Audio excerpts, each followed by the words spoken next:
নমস্কার বন্ধুরা, আপনাদের সবাইকে স্বাগত জানাই। আমি আজকে একটা খুবই সুস্বাদু এবং হেলদি মাছের রেসিপি নিয়ে চলে এসেছি। ফলি মাছের, অনেকে ফলি মাছও বলেন, রেসিপি। তো এখানে আমি কিছু মাছ ওটা বাজার থেকে কেটে দিয়েছিল, তারপরে ধুয়ে এটা নুন হলুদ মাখিয়ে 10 মিনিট রেখে দিচ্ছি। তারপর আমি এটাকে কিছু জিনিস আবার জোগাড় করে নিচ্ছি।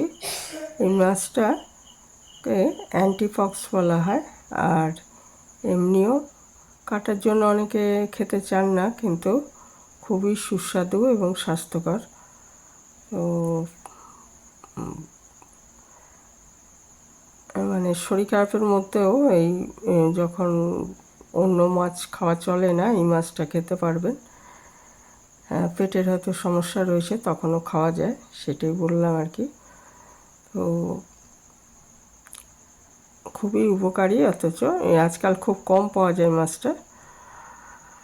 তো এটা অনেক রকমভাবে করা যায়, তবে আমি এটা একদম যেটা অসুস্থ মানুষও খেতে পারবেন এরকমভাবে আমি রান্নাটা করছি। মাছগুলোকে আগে ভেজে নেব। সর্ষের তেলটা ভালো গরম হয়ে গেলে এর মধ্যে আমি মাছগুলো আস্তে আস্তে ভেজে নেব। আর আমি মশলা হিসাবে এখানে দেব হচ্ছে জিরে গুঁড়ো আর একটু আদা বাটা, আর কিছু নয়।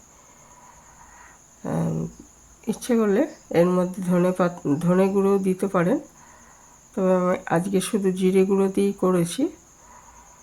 তো মাছগুলো আস্তে আস্তে ভেজে নিচ্ছি। আর এটা আমি আলু দিয়ে করব ঝোলটা, ওই জন্য আলু আমি কেটে ধুয়ে রেখেছি।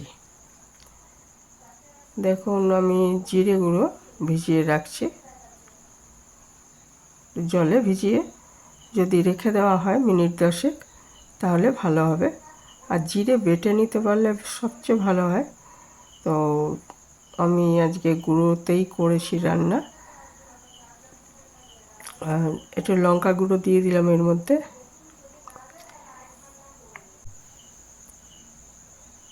আর এটায় আমি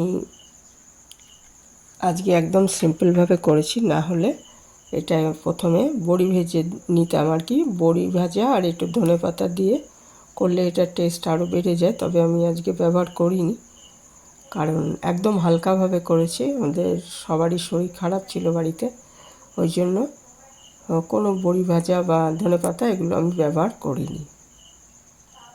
কারণ এই সময় ধনেপাতাটা একটু উগ্র হয়ে যায়, সেই জন্য আমি একটু হালকাভাবে করার জন্য ওগুলো ব্যবহার করিনি। আপনারা ব্যবহার করতে পারেন। এটা আমি আলুটা, এরপরে দেখুন মাছগুলো ভাজা হয়ে গেছে, আলুটা ভেজে নিচ্ছি নুন হলুদ দিয়ে। আলুটা ভালো মতো ভাজা হয়ে গেলে এর মধ্যে আমি মশলা দিয়ে কষিয়ে নেব।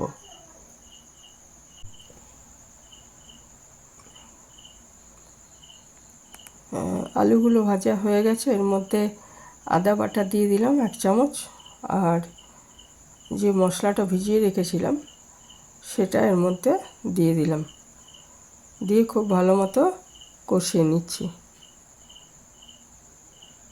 কষিয়ে নিয়ে এর মধ্যে আমি যতটা পরিমাণ ঝোল করতে চাই সেইটা এর মধ্যে দিয়ে দিচ্ছি। আগে ভালো মতো কষিয়ে নিচ্ছি, যতক্ষণ না এটা তেল ছেড়ে আসছে ততক্ষণ মশলাটা কষাতে হবে, না হলে কাঁচা জিরের গন্ধ লাগবে। কষানো দেখুন হয়ে গেছে, এটা তেল ছেড়ে আসছে। এবার এর মধ্যে আমি জল দিয়ে দিচ্ছি, যতটা আমি ঝোল করতে চাই সেই হিসাবে। ঝোলটা ফুটে উঠে তবেই আমি ভাজা মাছগুলো এর মধ্যে দেব। এখন কাঁচা রয়েছে, সেই সময় দেব না। ঝোলটা যখন ফুটে ওঠার পর ভাজা মাছগুলো আমি সব দিয়ে দিচ্ছি, দিয়ে ঢেকে আমি 6-7 মিনিট, কমপক্ষে 6-7 মিনিট এটাকে রান্না করে নেব, তাহলে মাছগুলো সেদ্ধ হয়ে যাবে। 3টে কাঁচা লঙ্কা দিয়ে দিলাম।